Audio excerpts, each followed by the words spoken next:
Les policiers perquisitionnent chez le suspect et ils vont faire une découverte incroyable. L'homme possède chez lui un véritable arsenal. Il avait une multitude d'armes dans son appartement à Paris. Là, on n'est plus dans la collection simple, hein. On est en présence d'un arsenal. Enfin, c'est plus de la collection, vous voyez, je dirais, le collectionneur du dimanche. 17 mai 2005, le bois de Piple dans la petite commune de Sucy-en-Brie, en banlieue parisienne. En ce début d'après-midi, un retraité fait sa balade habituelle. Mais après quelques minutes de marche à une centaine de mètres de l'entrée du bois, le promeneur découvre un corps allongé par terre.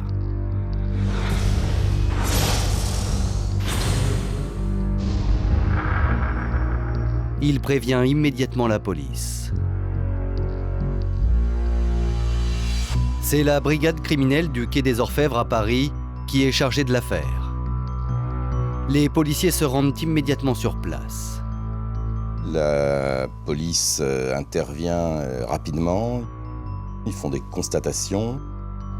Les enquêteurs vont découvrir sur place que l'homme a été assassiné. Son corps gît dans une mare de sang. Son crâne présente plusieurs impacts de balles. La victime est un homme de type européen d'une quarantaine d'années. Il est de taille moyenne, il a le crâne rasé et ne porte pas de barbe. Comme le veut la procédure, la police passe la scène de crime au peigne fin. Et les policiers retrouvent près du corps une cigarette à moitié consumée. À qui appartient le mégot? À la victime ou à l'assassin? La cigarette est prélevée et envoyée au laboratoire de la police scientifique pour une recherche ADN. Autour du corps, les policiers ne trouvent ni l'arme du crime, ni aucune trace de lutte. Mais en y regardant de plus près, ils sont attirés par d'étranges taches blanchâtres sur les feuilles d'un arbuste. Les policiers découvrent des traces de cocaïne sur des feuilles éparpillées autour du corps. La victime était-elle mêlée à un trafic de stupéfiants? Les policiers fouillent dans ses poches et découvrent sa carte d'identité. L'homme s'appelle Christophe Bell. Il a 40 ans, il est originaire d'Angers et il réside à Courbevoie en banlieue parisienne. Immédiatement, les policiers décident de se rendre à son domicile, situé à 25 km de là. La victime habite dans cette résidence. C'est la compagne de Christophe Bell qui leur ouvre la porte. J'entends frapper à ma porte et là on me dit « Bonjour madame, brigade criminelle ».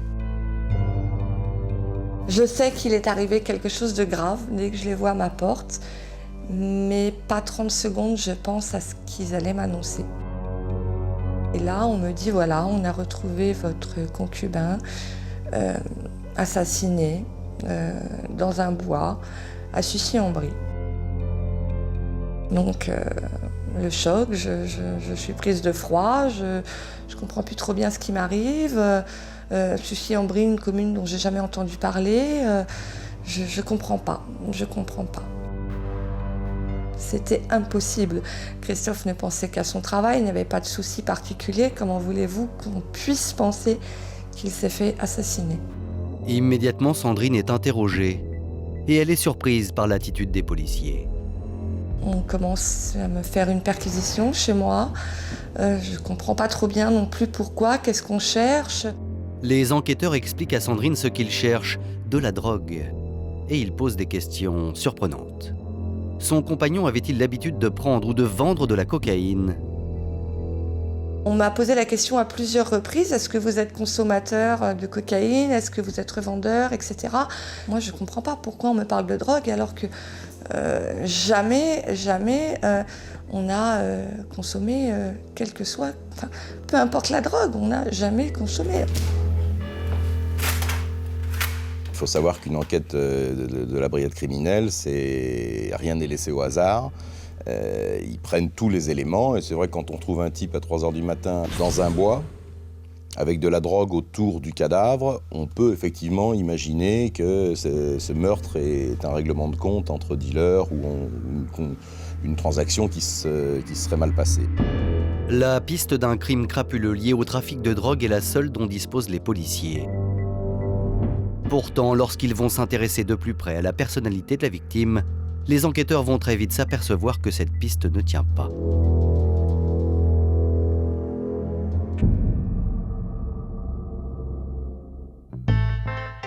La vie de Christophe Bell est celle d'un homme sans histoire. Il est pâtissier et passe l'essentiel de son temps dans la boulangerie-pâtisserie qu'il possède dans le Marais, dans le centre de Paris. Christophe Bell mène une vie de moine, entre guillemets, et de travail. C'est un type qui se lève, de par sa profession de pâtissier, à 2 h du matin, tous les jours. Et il prend sa moto pour se rendre à sa pâtisserie qui se trouve rue Vieille du Temple, à l'enseigne l'Avion des Lys.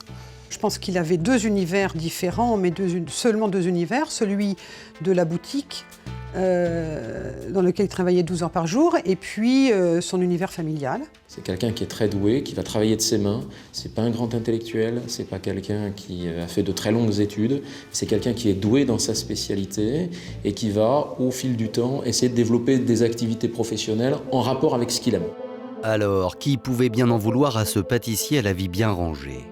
Comme le confirme la déposition de sa compagne Sandrine, la vie de Christophe est très éloignée de celle d'un trafiquant de cocaïne ou même de celle d'un simple consommateur.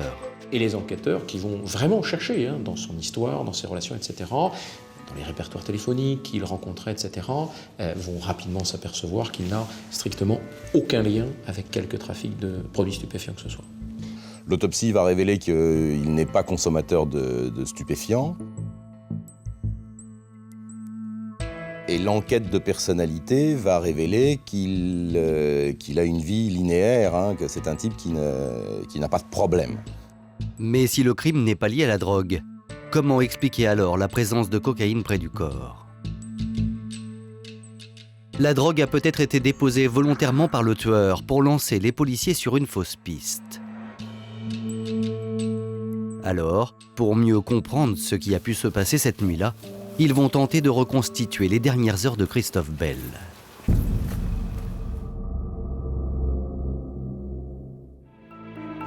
Sandrine explique aux enquêteurs que ce 17 mai 2005 au matin, Christophe s'est levé plus tôt que d'ordinaire.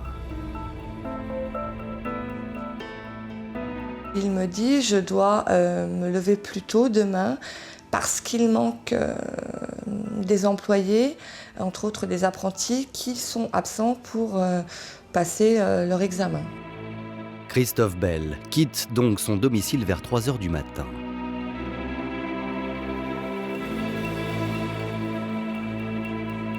Mais contrairement à son habitude, il ne prend pas la direction du centre de Paris pour rejoindre sa pâtisserie.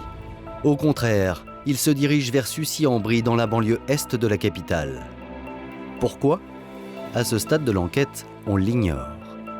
En revanche, les policiers ont déterminé qu'il fallait une demi-heure environ pour rejoindre en moto le bois du Piple. Il est donc 3 h 30 lorsque Christophe Bell se gare à l'entrée de la forêt. Après avoir marché une centaine de mètres, il allume la cigarette que l'on retrouvera près de son corps. L'ADN retrouvé sur le mégot correspond au sien. Quelques secondes plus tard, il aurait été exécuté par un tireur qui se tenait derrière lui. Mais une question se pose rapidement chez les enquêteurs et chez les proches de Christophe Bell. Je me suis demandé ce que pouvait faire mon frère dans un bois dans la région parisienne, alors que le seul trajet qu'il connaissait, c'était celui entre Courbevoie et le Marais. Le pâtissier a-t-il fait une mauvaise rencontre ? Ou au contraire, avait-il convenu d'un rendez-vous ? Pour tenter de répondre à toutes ces questions, les enquêteurs vont interroger l'entourage de Christophe Bell. Et ils vont rapidement se rendre compte que cet homme sans histoire n'avait pas que des amis.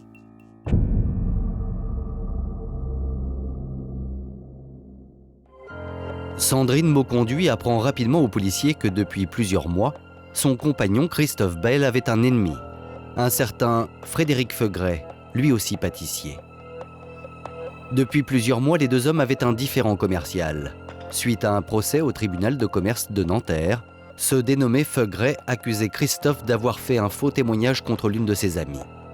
Et depuis, leur relation s'était sévèrement envenimée. quelques mois avant son décès, il y a eu les pneus de sa moto et également de notre voiture qui ont été crevés à plusieurs reprises dans notre parking. Je crois également qu'il y a eu la réserve de la boutique qui a été retournée.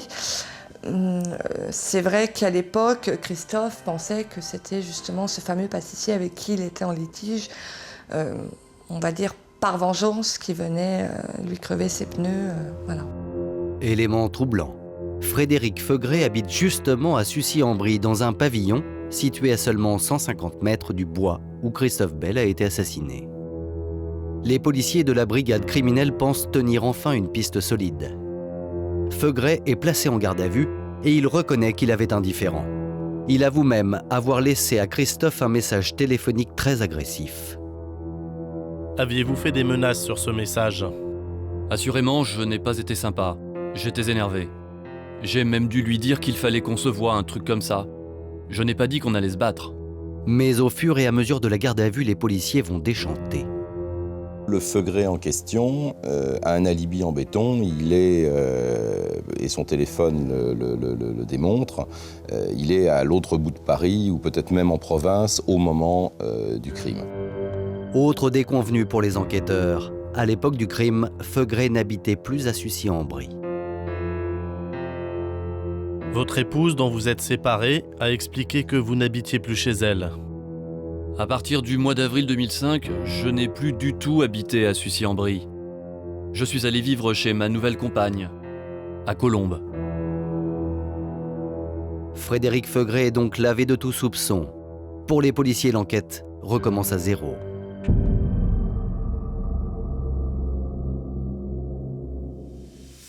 48 heures après la mort de Christophe Bell, l'enquête va faire un bond spectaculaire. Les policiers apprennent qu'en réalité, Christophe n'est pas le seul propriétaire de son commerce. Il a un associé, un certain Xavier Philippe. Interrogé par la brigade criminelle, l'homme révèle que la victime lui a laissé un message sur son répondeur téléphonique quelques minutes seulement avant d'être assassiné. Le message est enregistré à 2h56, la nuit de sa mort. Sur ce message, Christophe Bell ne semble pas du tout inquiet, sa voix est tout à fait normale. Bon ben à tout de suite, je suis là dans 10-15 minutes, salut. Cette nuit-là, Christophe a donc appelé son associé juste avant de prendre la route de Sucy-en-Brie. Tout semble donc indiquer qu'il avait rendez-vous avec lui. Aux yeux des enquêteurs, Xavier Philippe devient donc le suspect numéro 1. Interrogé sur ce point, voici ce que l'homme répond. Aviez-vous rendez-vous avec Christophe Bell ce matin-là ? Je n'avais pas rendez-vous. J'ai été très surpris du contenu du message. Je ne l'ai pas compris. Et c'est pour ça que je l'ai conservé. J'aurais très bien pu l'effacer. Xavier Philippe prend connaissance de ce message, on le sait, par la téléphonie, entre 7h-20 et 7h-15, après la nuit des faits. En parle immédiatement à sa compagne, en disant « Tiens, j'ai un message bizarre de Christophe que je ne comprends pas ». À partir du moment où il arrive à la boulangerie, il fait écouter ce message à plusieurs des salariés parce qu'il ne le comprend tellement pas qu'il leur demande de lui confirmer que c'est bien Christophe. Pour convaincre les enquêteurs de son innocence, Xavier Philippe leur présente un alibi. La nuit du meurtre, il dormait tranquillement chez lui et d'ailleurs sa compagne peut en témoigner. Il est impossible que votre compagnon soit sorti cette nuit-là sans que vous en ayez connaissance ? Compte tenu de la disposition des lieux, cela me paraît très difficile, voire impossible. Xavier Philippe a un alibi, puisque la nuit du drame, c'est sa femme, son alibi. Il dit qu'il dormait. Alors, il a une particularité, il habite dans un duplex rue Lafayette, et en plus, il dort dans une mezzanine. Et il dort côté mur. Ce qui veut dire que pour sortir discrètement du lit, en plus, une mezzanine en bois, ça fait toujours du bruit, ça craque quand ça bouge, etc. Pour sortir du lit, non seulement il faudrait qu'il ne la fasse pas bouger, mais en plus qu'il passe par-dessus son épouse pour redescendre l'escalier, il y a du parquet, ça craque, etc. Seulement, ces explications ne vont pas totalement convaincre les enquêteurs. Car la femme de Xavier Philippe pourrait très bien couvrir son mari en laissant croire qu'il n'a pas quitté le lit conjugal. L'enquête va donc se focaliser sur l'associé du pâtissier assassiné. Xavier Philippe est un homme de 49 ans, sympathique, avenant et surtout beau parleur. Un homme qui a plutôt bien réussi dans les affaires. C'est quelqu'un de généreux, qui paye facilement de sa personne et de son porte-monnaie pour aider les gens. Quelqu'un de très travailleur, ça c'est quelque chose, c'est une caractéristique de ce garçon. Il a commencé à travailler très tôt et il n'a jamais arrêté. Xavier Philippe, c'est un touche-à-tout. Il a été vendeur de voitures, il était professeur de karaté, il est passionné des armes, il a vendu de la fourrure. Pour Aude, la fille de Xavier, son père était un travailleur certes, mais c'est avant tout un homme assoiffé d'argent. Il aime vraiment l'argent, il en a besoin pour vivre. Besoin, je pense pas qu'il pourrait vivre sans argent. C'est impossible, il en a besoin. C'est une obsession chez lui. Même s'il a l'air de bien vivre, il faut toujours qu'il amasse cet argent. Et il travaillerait, mais c'est un mordu du travail. Il pourrait travailler jour et nuit sans même dormir pour avoir cet argent. Au début des années 90, Xavier Philippe est l'un des propriétaires du Banana Café, un bar branché de la capitale, fréquenté par la communauté gay. Il organise régulièrement dans son établissement des fêtes qui attirent le tout Paris. À cette époque, il est à la recherche d'un pâtissier pour créer des gâteaux d'anniversaire spectaculaires. Et il en parle à l'une de ses connaissances, Nathalie Bell. Xavier Philippe nous racontait ces soirées exceptionnelles, avec la demande des artistes pour des gâteaux exceptionnels. Or, justement, Christophe, le frère de Nathalie Bell, est pâtissier. Donc on a tout de suite pensé que Christophe pouvait être à l'origine de la fabrication de ces gâteaux-là. On a proposé à mon frère qui avait d'aller rencontrer Xavier Philippe au Banana Café de notre part. Les deux hommes se rencontrent et l'affaire est conclue. Christophe Bell devient le pâtissier attitré du Banana Café. Pour lui, c'est un rêve qui se réalise. Et petit à petit, ce type a pris une importance par son savoir-faire. Il émerveillait les fêtes parisiennes. Il avait un espèce de don. Il faisait des pièces montées qui étaient des véritables sculptures. Il avait un réel talent, un réel don. C'était à la fois joli et bon. Ça lui a permis d'exploiter son art et de faire des gâteaux exceptionnels et vraiment sur un thème qui était toujours choisi en fonction du thème de la soirée. Christophe Bell et Xavier Philippe s'entendent si bien qu'en 1998, les deux hommes décident de monter une affaire ensemble.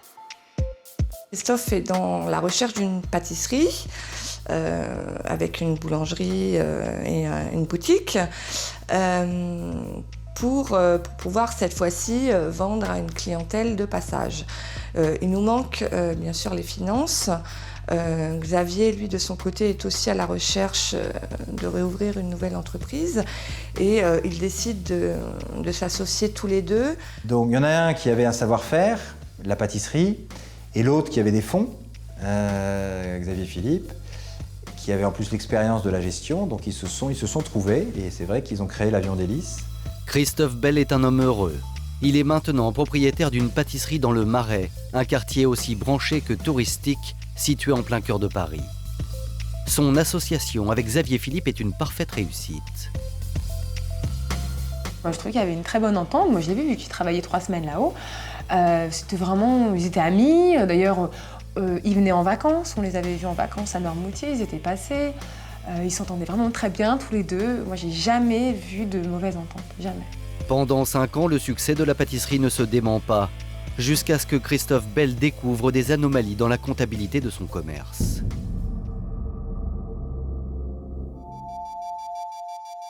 Christophe s'était aperçu en fait que la production augmentait et Xavier lui a fait part que le chiffre d'affaires baissait. Donc là, il s'est dit, il y a un souci, il n'est pas normal qu'en vendant 2 fois plus, on ait 2 fois moins d'argent dans la caisse. Christophe travaille beaucoup. Il est présent à la pâtisserie 12 heures par jour, mais malgré le succès de son commerce, son train de vie reste toujours aussi modeste, contrairement à celui de son associé. Il y en a un qui fout rien, c'est Xavier Philippe. Il a un appartement dont il est propriétaire en duplex, rue Lafayette, c'est pas rien. 3 voitures, dont un cabriolet, une Jeep, etc. Il pilote des hélicoptères, il passe ses vacances à Las Vegas. Il mène un train de vie de milliardaire. Et on a le pauvre bougre de Christophe Bell qui est la main ouvrière, hein. C'est lui qui fait la fortune de l'entreprise, qui avait du mal à boucler ses fins de mois. Christophe Bell a fait confiance pendant longtemps, très longtemps, trop longtemps, à Xavier Philippe. Et puis un jour, il a eu des doutes qu'il a d'ailleurs exprimés, modestement, simplement, sans agressivité, à quelques membres du personnel, à sa concubine, à sa famille, en disant « je ne comprends pas, manifestement, il y a de l'argent qui part ». Christophe Bell ne fait plus confiance à Xavier Philippe. Il est persuadé que son associé vole dans la caisse. Donc il a demandé des comptes, je crois, à Xavier Philippe. J'ai appris de par les employés qu'il y avait eu une petite dispute entre eux. Et j'ai aussi également appris de la part d'une vendeuse que Christophe avait demandé à comptabiliser les gâteaux qui avaient été vendus de la journée afin de faire une estimation du chiffre d'affaires de la journée. Et là, il s'est aperçu qu'évidemment, il y avait un trou, il y avait des gros trous dans la caisse. Les dernières semaines vraiment qui précèdent sa mort, il compte se séparer de Xavier Philippe parce qu'il s'est aperçu qu'il lui volait de l'argent. Il compte arrêter l'association qu'ils ont ensemble. Christophe Bell et son associé décident de mettre en vente la boulangerie. Très vite, grâce au bouche à oreille, un acheteur se présente. Seulement, les deux associés exigent qu'une partie de la vente soit versée en liquide. La boutique allait être vendue 460 000 € officiellement. L'acheteur allait leur verser 100 000 € de dessous de table.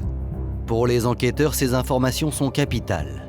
Elles signifient que Xavier Philippe est la personne à qui la mort de Christophe Bell profitait le plus, car les 100 000 € versés en liquide revenaient intégralement dans sa poche. Et ce n'est pas tout. Christophe mort et Christophe vivant, les remboursements bancaires au sein de la boutique n'étaient plus les mêmes. La boutique était vendue, le prêt remboursé. En effet, avec la disparition du pâtissier, les dettes des associés s'annulaient puisque les deux hommes avaient souscrit une assurance décès. Au total, la mort de Christophe Bell pouvait rapporter près de 500 000 € à son associé. Les proches de Christophe Bell commencent alors à se dire que Xavier Philippe serait un homme machiavélique qui aurait voulu tirer au maximum profit du décès.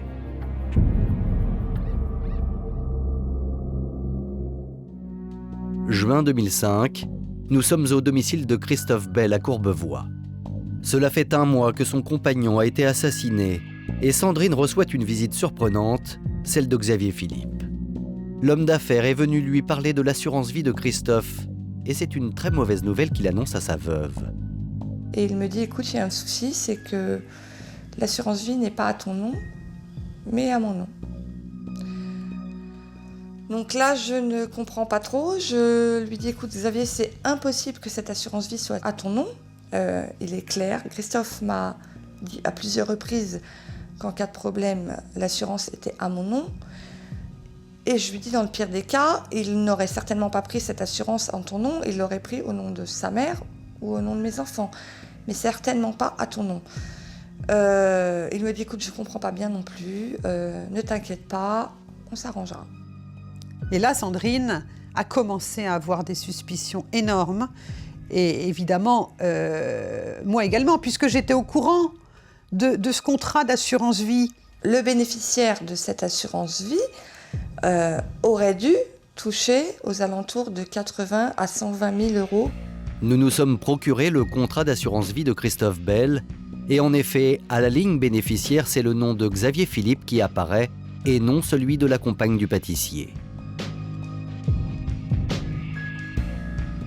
Pour Sandrine, cette nouvelle est incroyable. Pourquoi Christophe Bell a-t-il désigné son associé comme bénéficiaire de son assurance vie plutôt qu'elle? Et elle soupçonne un faux. Seulement une expertise graphologique va totalement écarter cette possibilité.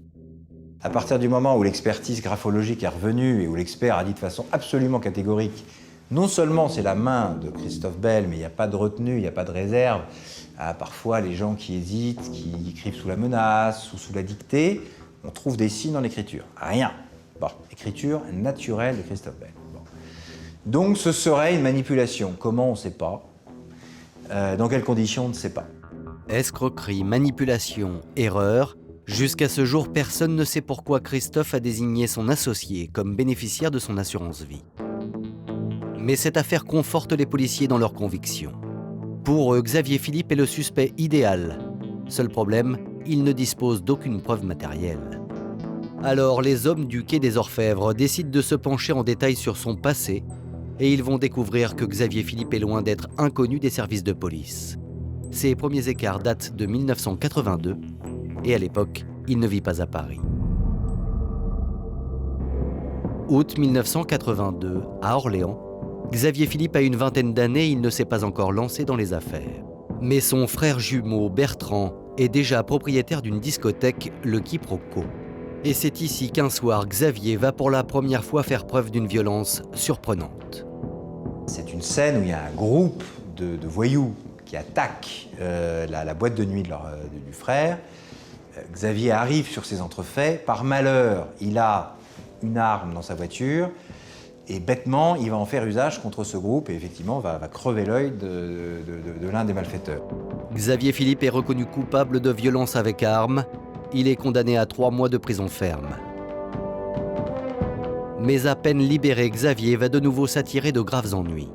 Il va tenter de mettre le feu à la discothèque de son frère. Et il a ce geste fou d'aller mettre le feu. Alors il explique à cet endroit qui est le symbole de cette souffrance qu'il a, de la prison, de l'injustice.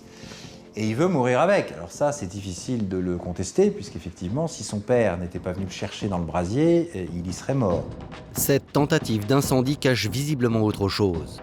Xavier Philippe serait en réalité maladivement jaloux de la réussite de son frère. Depuis des années, il cherche à égaler sa réussite sans jamais y parvenir.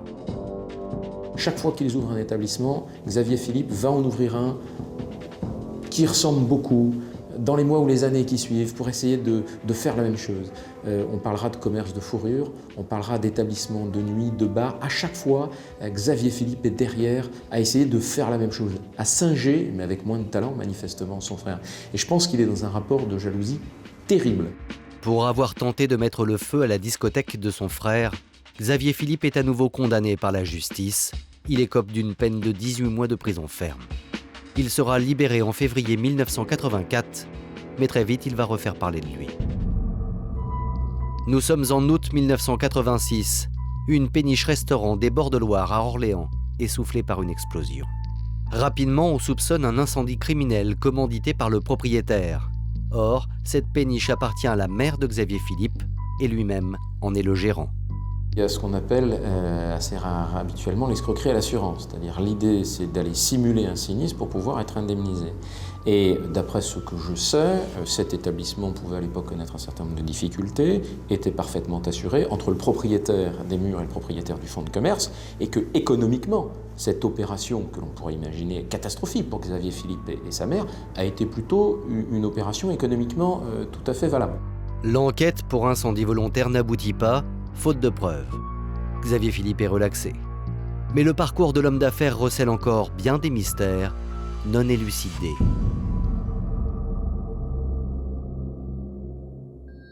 Alors que les hommes du quai des Orfèvres continuent de fouiller dans le passé de Xavier Philippe, ils vont rencontrer l'une de ses anciennes compagnes, Céline. Et celle-ci va leur révéler un secret qu'elle gardait pour elle depuis 17 ans. Orléans, 17 novembre 1988, on signale la disparition d'un homme, Pascal Leroy. Il dirige une petite société de transport et depuis peu, il a un associé, Xavier Philippe. À l'époque, faute d'indices, l'affaire est classée.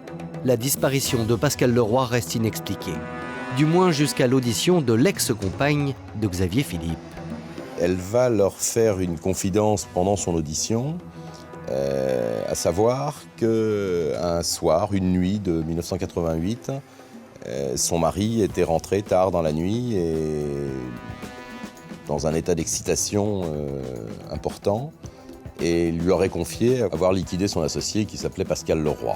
Donc ma mère au départ pensait un accident de la route ou qu'est-ce qui s'est passé, raconte-moi. Il dit bon mais j'ai buté Pascal Leroy parce que j'avais peur d'aller en prison.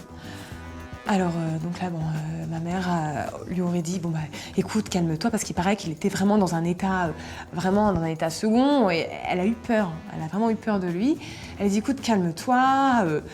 Elle a commencé à discuter avec lui, et puis dès qu'elle lui a dit, on va aller ensemble au commissariat, là, tout de suite, il s'est énervé. Je ne pourrais pas vous dire exactement les propos qu'il lui a dit, mais c'était de l'énervement, de la menace.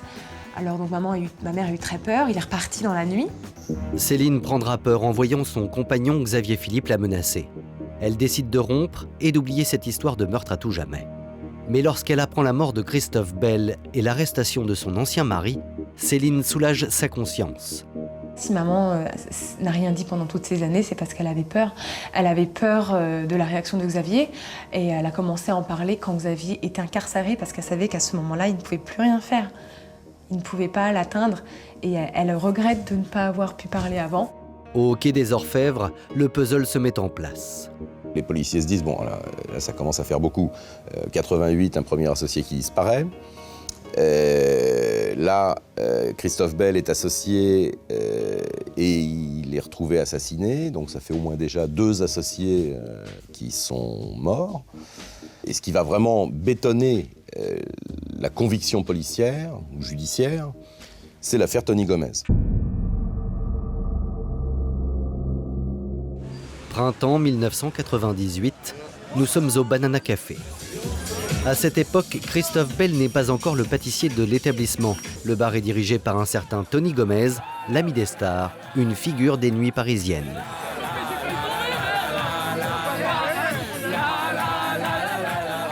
Son associé n'est autre que Xavier Philippe.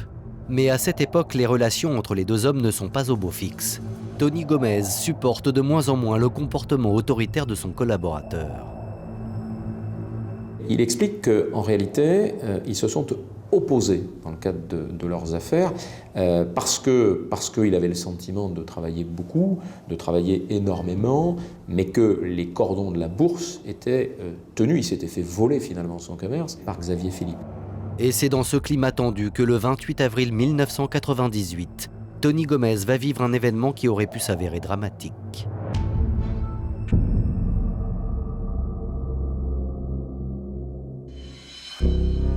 Nous sommes dans le quartier du Marais, au domicile de Tony Gomez.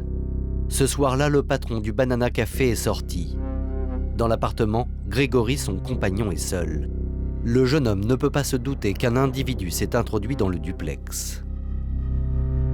Le compagnon de Tony Gomez entend du bruit dans l'appartement, il va voir, c'est un duplex, il va voir ce qui se passe. Et là, il est face à face avec un homme cagoulé en noir qui lui tire dessus. Et le type disparaît. Seulement blessé, Grégory alerte immédiatement la police. Le quartier est bouclé. Les policiers se lancent à la recherche de l'homme en fuite, un homme qu'ils vont très vite retrouver. Ce type, qui s'appelait Samicia, est arrêté dans un café en possession de l'arme qu'il avait utilisée quelques instants auparavant. Le tireur Alain Samicia a 40 ans et il a déjà passé un séjour en prison il y a quelques années.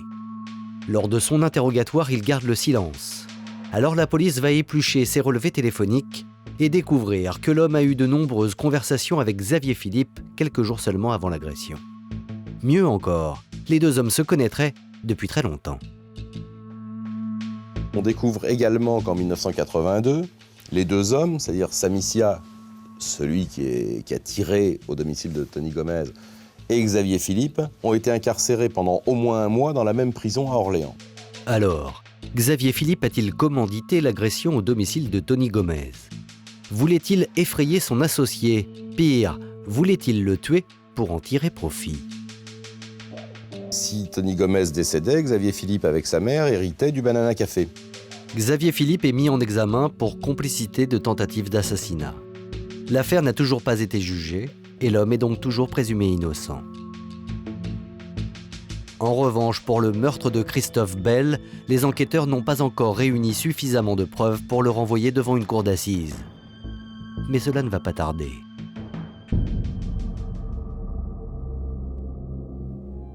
« 29 novembre 2005, domicile de Xavier Philippe, 10e arrondissement de Paris. Les policiers perquisitionnent chez le suspect et ils vont faire une découverte incroyable. l'homme possède chez lui un véritable arsenal. Il avait une multitude d'armes dans son appartement à Paris. Donc il y en avait sous clé, il y en avait dans des petites tables basses en verre, donc transparent. Il y en avait accrochés sur les murs, il y avait des sabres, il n'y avait pas forcément des armes de la guerre 39-45, il y avait aussi des masques, il y avait des grenades, il y avait toutes sortes d'armes. Là, on n'est plus dans la collection simple, hein. On est en présence d'un arsenal. Enfin, c'est plus de la collection, vous voyez, je dirais, d'un collectionneur du dimanche. Mais si Xavier Philippe est passionné d'armes, cela ne fait pas de lui pour autant un meurtrier. Enfin, on ne trouve pas d'armes de guerre, on ne trouve pas d'armes interdites. Je crois qu'à Marcilly, il y a effectivement quelques armes qui auraient nécessité déclaration. Il n'y a pas eu de procédure incidente, donc tout ça n'était pas bien grave. Donc c'est vrai qu'il a la passion des armes, c'est vrai qu'il détient des armes. D'un autre côté, encore une fois, il faut le relativiser parce que vous avez des collectionneurs d'armes de guerre ou d'armes actuelles. On est loin de ça, on est très loin de ça avec lui. Et en effet, la police ne trouvera pas le revolver 6,35 qui a été utilisé 6 mois plus tôt pour tuer Christophe Bell.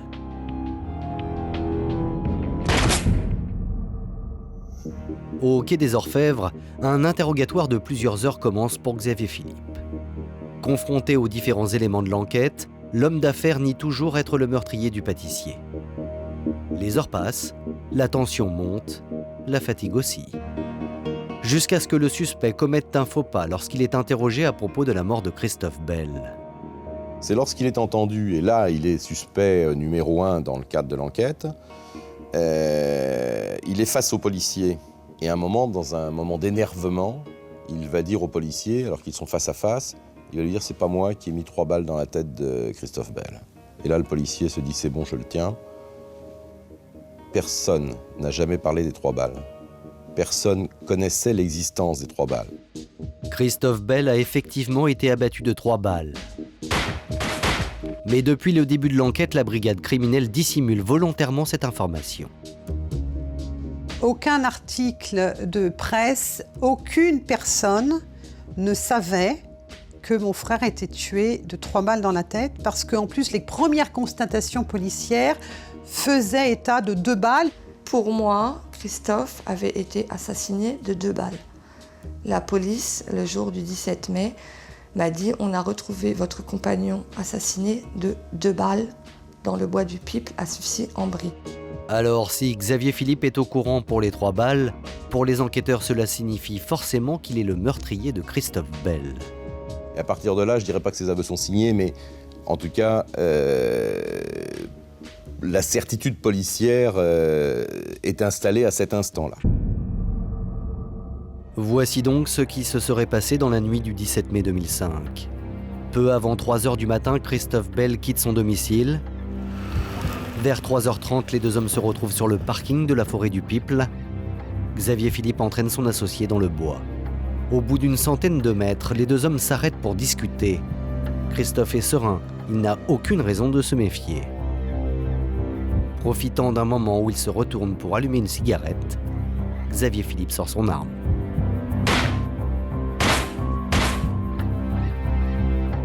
Pour mener les enquêteurs sur une fausse piste, Xavier Philippe dépose ensuite un peu de cocaïne à proximité du corps, puis il quitte le bois. Mais ce que Xavier ignore à cet instant, c'est que quelques minutes plus tôt, en partant de chez lui, Christophe Bell lui a laissé un message téléphonique. Message qui sera la principale pièce à charge du procès qui approche. Bon à tout de suite, je suis là dans 10-15 minutes, salut.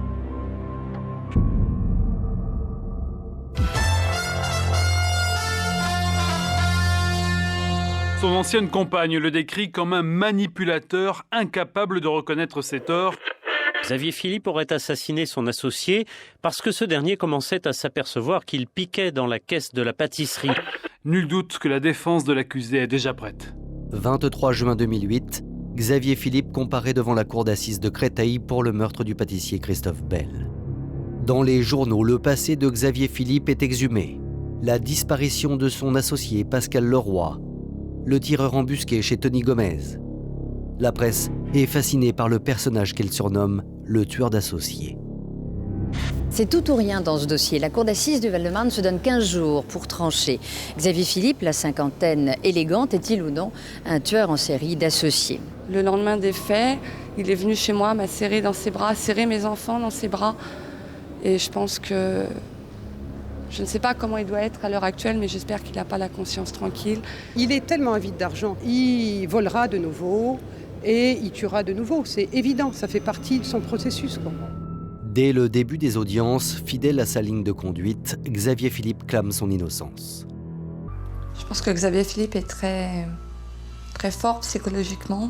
Peut-être par question de fierté, n'avouera jamais. Moi, je suis convaincue qu'on n'aura jamais d'aveu de sa part. Mais je suis aussi convaincue qu'il est coupable. L'accusation n'aura aucune peine à démontrer que Xavier Philippe escroquait son associé. Plusieurs témoins viennent à la barre le confirmer. On a des témoins, les vendeuses de la boutique, les pâtissiers qui travaillaient, qui ont témoigné disant que Xavier Philippe prenait de l'argent dans la caisse. J'ai vu Xavier prendre l'argent de la caisse et le mettre dans sa poche. Oui, tout à fait. Et oui, quand je lui demandais ça, il me disait que parce c'est lui qui gérait l'argent. Mais l'élément le plus accablant, c'est le message laissé par la victime le soir de sa mort à Xavier Philippe. Un message qui, selon l'accusation, prouve sans aucun doute que les deux hommes avaient rendez-vous le soir du crime. Je pense que quand Xavier Philippe a entendu le matin le message de mon frère, il a dû se trouver dans une situation extrêmement difficile parce que ça, c'était pas prévu dans l'organisation du crime. On a frôlé, pour reprendre certains termes, le crime parfait. C'est-à-dire que s'il n'y avait pas eu cet appel, on n'aurait au jour d'aujourd'hui rien. On peut considérer que Christophe, sans même le savoir, a désigné son assassin. Même l'avocat de Xavier Philippe, Maître Sarda, est obligé de reconnaître que ce message pèse très lourdement contre son client. Alors, ce message est évidemment une charge, c'est indéniable. C'est la charge de ce dossier. Il est tout à fait normal que les policiers aient suspecté Xavier Philippe à partir du moment où ils ont eu connaissance de ce message, c'est-à-dire dès le lendemain des faits. Évidemment, c'est un message dont l'interprétation naturelle, logique, c'est qu'ils ont rendez-vous. C'est indéniable. Alors, Xavier Philippe a toujours affirmé qu'il n'avait pas rendez-vous. Pour l'accusé, le message serait en fait une erreur, et c'est à quelqu'un d'autre que Christophe Bell pensait téléphoner. Mais cet argument est contré immédiatement par la partie civile.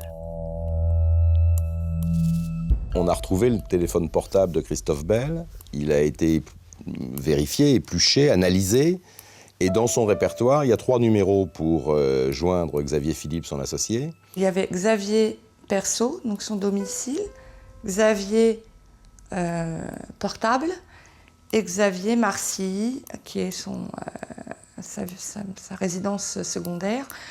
Donc le portable se trouve entre son domicile et sa résidence secondaire. Donc même s'il s'est trompé d'une ligne ou l'autre, il retombera sur Xavier. Dernier argument de la défense, Xavier Philippe ne peut pas être le meurtrier, puisque, comme il le répète, il a un alibi. Sa compagne, Nathalie, l'affirme, il a passé la nuit près d'elle. L'avocat de l'homme d'affaires va même aller jusqu'à projeter devant la cour cette vidéo qu'il a tournée lui-même dans l'appartement de son client. Il entend y démontrer que si Xavier Philippe s'était levé cette nuit-là, il n'aurait pas pu éviter de faire du bruit et donc de réveiller sa femme.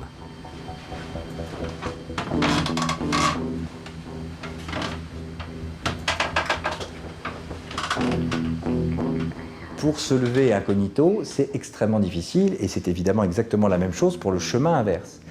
Donc Nathalie est très sereine pour dire que Xavier Philippe, non, cette nuit-là, ne s'est pas levé, ne s'est pas absenté pendant au moins 2 heures. Parce que si on fait le calcul des temps de trajet, du temps du meurtre sur place et du retour, on est à au moins 2 heures. Et n'est pas revenu dans ce lit sans que ni le chien, ni notre fils, ni moi nous en rendions compte. Mais cette vidéo, pour le moins surprenante, ne convainc personne. Et du côté de l'accusation, on fait remarquer qu'il est bien difficile de se fier au témoignage de l'épouse de Xavier, car elle est forcément partiale. Oui, certes, sa compagne affirme qu'il était là toute la nuit, près d'elle. Mais on peut tout imaginer. Enfin, je veux dire, on peut imaginer que Xavier ait dormi dans une pièce à côté. On peut imaginer que Xavier ait donné un somnifère à sa compagne. On peut imaginer qu'elle le couvre.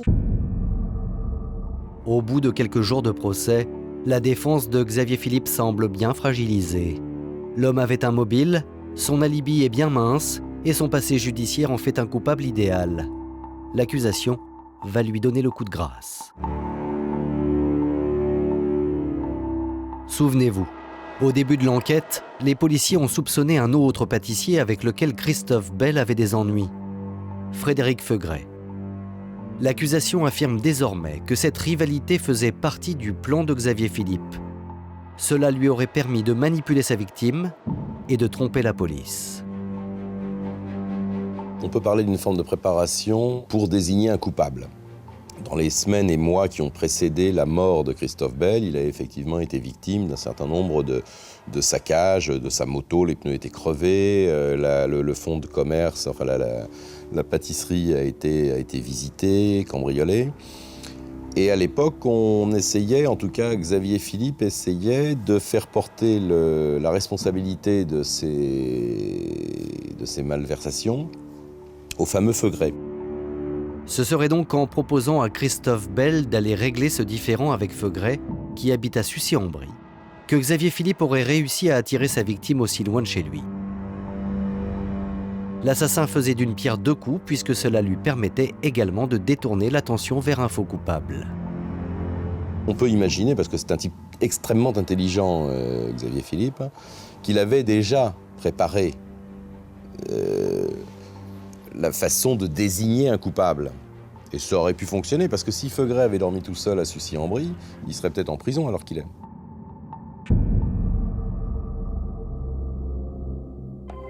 Après 15 jours de procès, et malgré l'absence de preuves matérielles, le jury à l'unanimité condamne Xavier Philippe à 30 ans de réclusion criminelle pour avoir assassiné son associé, Christophe Bell. Le fait que les gens, le juré d'assises, que la Cour soit convaincue de sa culpabilité telle que nous l'étions, m'a conforté dans mon idée, m'a permis d'être assurée que c'était lui. Voilà. D'autres personnes savaient que c'était lui et l'ont condamné. La sentence sera confirmée en appel en 2010.